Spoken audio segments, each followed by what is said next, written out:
इस the Lord आज हम बात करेंगे बपतिस्मा को लेकर जो कंफ्यूजन है उसके बारे में। जैसा कि हमने पहले की वीडियोस में बात की है कि पानी का बपतिस्मा और पवित्र आत्मा का बपतिस्मा एक नहीं है, दोनों अलग अलग हैं। पानी के बपतिस्मा से पवित्र आत्मा का कोई भी लिंक नहीं है। पानी के बपतिस्मा से प्रभु यीशु मसीह पर ही पवित्र आत्मा आया था और उसके अलावा पूरे बाइबल में एक भी इंसान पर पानी के बपतिस्मा से पवित्र आत्मा नहीं आया। इस बात को बेहतर समझने के लिए आप मेरे चैनल पर वीडियो देख सकते हैं जिसका टाइटल है क्या हमें पानी के बपतिस्मा से पवित्र आत्मा मिलती है। अब बपतिस्मा को लेकर सारी कंफ्यूजन जो है वो सिर्फ पीटर यानी पतरस के कारण है। आइए वचन से समझते हैं। तो अभी हम उन सब वचनों को पढ़ेंगे जहां यूहन्ना बपतिस्मा देने वाला कहते हैं कि मैं तो तुम्हें पानी से बपतिस्मा देता हूं, परंतु जो मेरे बाद आने वाला है वो तुम्हें पवित्र आत्मा और आग से बपतिस्मा देगा। पढ़ते हैं मत्ती की पुस्तक अध्याय 3 का 11।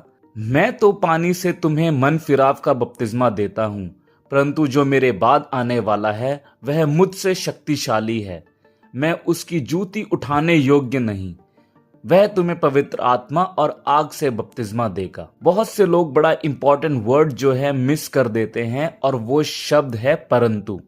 परंतु शब्द हमेशा दो चीजों में डिफरेंस बताने के लिए ही यूज होता है। अगर दो चीजों में कोई डिफरेंस नहीं है तो वहां परंतु नहीं यूज होता। जैसे कल बहुत तेज बारिश थी परंतु आज धूप है। बाइबल में हर शब्द का मीनिंग है, छोटी छोटी डिटेल्स को भी समझना बहुत ज्यादा जरूरी है। तो इस वचन में भी साफ साफ है कि यूहन्ना तो पानी से बपतिस्मा दे रहा था, परंतु प्रभु यीशु मसीह पानी से नहीं पवित्र आत्मा और आग से बपतिस्मा देंगे। पढ़ते हैं मरकुस की पुस्तक अध्याय 1 का 8। मैंने तो तुम्हें पानी से बपतिस्मा दिया है, परंतु वह तुम्हें पवित्र आत्मा से बपतिस्मा देगा। लूका की पुस्तक 3 का 16।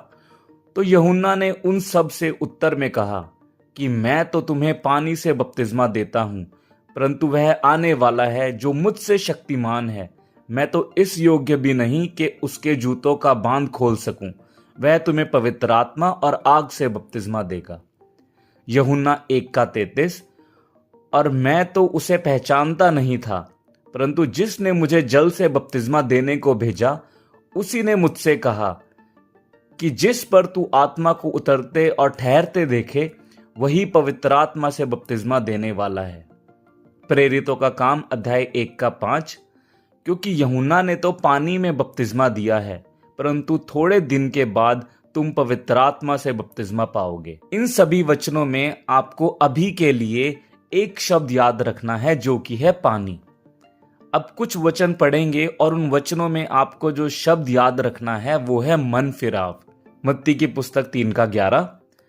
मैं तो पानी से तुम्हें मन फिराव का बपतिस्मा देता हूं, परंतु जो मेरे बाद आने वाला है वह मुझसे शक्तिशाली है, मैं उसकी जूती उठाने के योग्य नहीं, वह तुम्हें पवित्र आत्मा और आग से बपतिस्मा देगा। मरकुस की पुस्तक अध्याय 1 का 4। यूहन्ना आया जो जंगल में बपतिस्मा देता और पापों की क्षमा के लिए मन फिराव के बपतिस्मा का प्रचार करता था। लूका की पुस्तक अध्याय 3 का 3। और वह यरदन के पास के सारे देश में आकर पापों की क्षमा के लिए मन फिराव के बपतिस्मे का प्रचार करने लगा। प्रेरितों का काम अध्याय 19 का 4। पौलुस ने कहा, यूहन्ना ने यह कहकर मन फिराव का बपतिस्मा दिया कि जो मेरे बाद आने वाला है उस पर अर्थात यीशु पर विश्वास करना। चलिए मत्ती 3 का 11 दोबारा पढ़ते हैं। मैं तो पानी से तुम्हें मन फिराव का बपतिस्मा देता हूं, परंतु जो मेरे बाद आने वाला है वह मुझसे शक्तिशाली है, मैं उसकी जूती उठाने योग्य नहीं, वह तुम्हें पवित्र आत्मा और आग से बपतिस्मा देगा। इस वचन में 3 बपतिस्मा का जिक्र है। पानी जो कि है मन फिराव का बपतिस्मा, पवित्र आत्मा का बपतिस्मा और आग का बपतिस्मा। अब पढ़ते हैं प्रेरितों का काम 2 का 38। पतरस ने उनसे कहा, मन फिराओ और तुम में से हर एक अपने अपने पापों की क्षमा के लिए यीशु मसीह के नाम से बपतिस्मा लो, तो तुम पवित्र आत्मा का दान पाओगे। यहां पतरस ने क्या किया कि 2 बपतिस्मा को मिक्स कर दिया। कि पानी का बपतिस्मा लो, तुम्हें पापों की क्षमा और पवित्र आत्मा का दान मिलेगा। आगे पढ़ेंगे तो 3000 लोगों ने बपतिस्मा लिया और कहीं नहीं लिखा कि किसी एक पर भी पवित्र आत्मा आया हो। पतरस जो है प्रभु यीशु मसीह की बातें समझ नहीं पाया और दो बपतिस्मा को मिक्स कर दिया। परंतु बाद में पतरस को समझ आ जाता है कि पानी के बपतिस्मा से पवित्र आत्मा नहीं आती, जो कि हम आगे वचन में पढ़ेंगे। अगर आप प्रेरितों का काम के स्टार्टिंग के 10 चैप्टर तक पढ़ेंगे तो पता लगता है कि पतरस सभी को सिर्फ पानी के बपतिस्मा के बारे में ही प्रचार कर रहे हैं। देखते हैं प्रेरितों का काम अध्याय 8 14 से 17। जब प्रेरितों ने जो यरूशलेम में थे सुना कि सामरियों ने परमेश्वर का वचन मान लिया है, तो पतरस और यूहन्ना को उनके पास भेजा और उन्होंने जाकर उनके लिए प्रार्थना की कि पवित्र आत्मा पाएं, क्योंकि वह अब तक उनमें से किसी पर ना उतरा था। उन्होंने तो केवल प्रभु यीशु के नाम में बपतिस्मा लिया था। तब उन्होंने उन पर हाथ रखे और उन्होंने पवित्र आत्मा पाया। इस वचन से हमें पता चलता है कि सामरियों ने पानी का बपतिस्मा ले लिया था, परंतु उन पर पवित्र आत्मा नहीं आया था। चेलों ने उन पर हाथ रखे तो उन्हें पवित्र आत्मा मिल गया। आगे पढ़ते हैं प्रेरितों का काम अध्याय 10 44 से 47। पतरस यह बातें कह ही रहा था कि पवित्र आत्मा वचन के सब सुनने वालों पर उतर आया, और जितने खतना किए हुए विश्वासी पतरस के साथ आए थे वह सब चकित हुए कि अन्य जातियों पर भी पवित्र आत्मा का दान उंडेला गया है, क्योंकि उन्होंने उन्हें भांति भांति की भाषा बोलते और परमेश्वर की बड़ाई करते सुना। इस पर पतरस ने कहा, क्या कोई जल की रोक कर सकता है कि ये बपतिस्मा ना पाएं, जिन्होंने हमारी नाई पवित्र आत्मा पाया है? 10 का 47 से हमें पता चलता है कि पतरस पानी के बपतिस्मा को लेकर कुछ ज्यादा ही सीरियस था। इससे पहले प्रेरितों के काम अध्याय 8 14 से 17 में हमने पढ़ा कि सामरियों ने पानी का बपतिस्मा लिया और उन्हें पवित्र आत्मा नहीं मिला। पतरस और यूहन्ना ने जाकर उन पर हाथ रखे तो उन्हें पवित्र आत्मा मिल गया। और प्रेरितों का काम अध्याय 10 44 से 47 में हम पढ़ते हैं कि पतरस वचन सुना रहा था और सुनने वालों पर पवित्र आत्मा आ गया। उन्होंने कोई भी बपतिस्मा नहीं लिया था, वचन सुनते सुनते ही उन पर पवित्र आत्मा आ गया।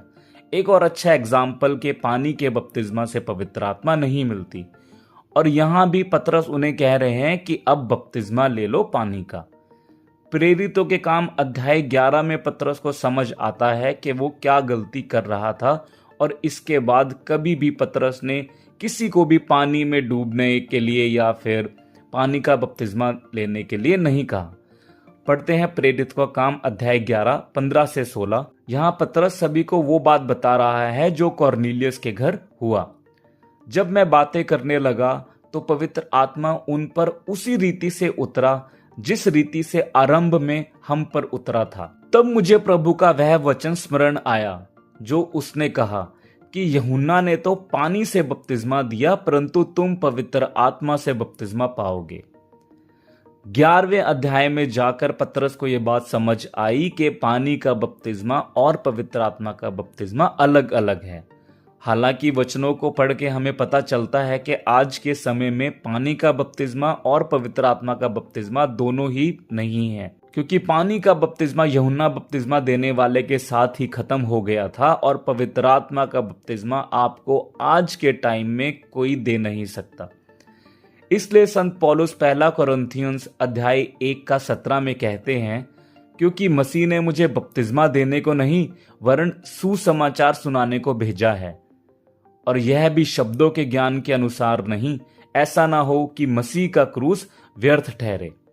और सुसमाचार जो है वो है पहला कोरिन्थियों अध्याय 15 1 से 4, जो कि है, हे भाइयों, मैं तुम्हें वही सुसमाचार बताता हूं जो पहले सुना चुका हूं, जिसे तुमने अंगीकार भी किया था और जिसमें तुम स्थिर भी हो। उसी के द्वारा तुम्हारा उद्धार भी होता है, यदि उस सुसमाचार को जो मैंने तुम्हें सुनाया था स्मरण रखते हो, नहीं तो तुम्हारा विश्वास करना व्यर्थ हुआ। इसी कारण मैंने सबसे पहले तुम्हें वही बात पहुंचा दी जो मुझे पहुंची थी, कि पवित्र शास्त्र के वचन के अनुसार यीशु मसीह हमारे पापों के लिए मर गया और गाड़ा गया और पवित्र शास्त्र के अनुसार तीसरे दिन जी भी उठा। उम्मीद करता हूं आपको अच्छे से समझ आ गया होगा कि जो भी बपतिस्मा को लेकर कंफ्यूजन थी। बपतिस्मा को और बेहतर समझने के लिए आप मेरी पहले की वीडियोस देख सकते हैं, जिससे कि आपको बपतिस्मा के बारे में और बेहतर ज्ञान हो जाएगा। आज का वीडियो यहीं तक था। अगर आप इंग्लिश में सुनना या इंग्लिश में पढ़ना पसंद करते हैं तो आप YouTube पे सर्च कर सकते हैं रॉबर्ट ब्रेकर। ये एक इवेंजलिस्ट हैं जो इंग्लिश में ही टीच करते हैं और डेफिनेटली ये आपको बाइबल की बहुत ज़्यादा अच्छी नॉलेज दे सकते हैं।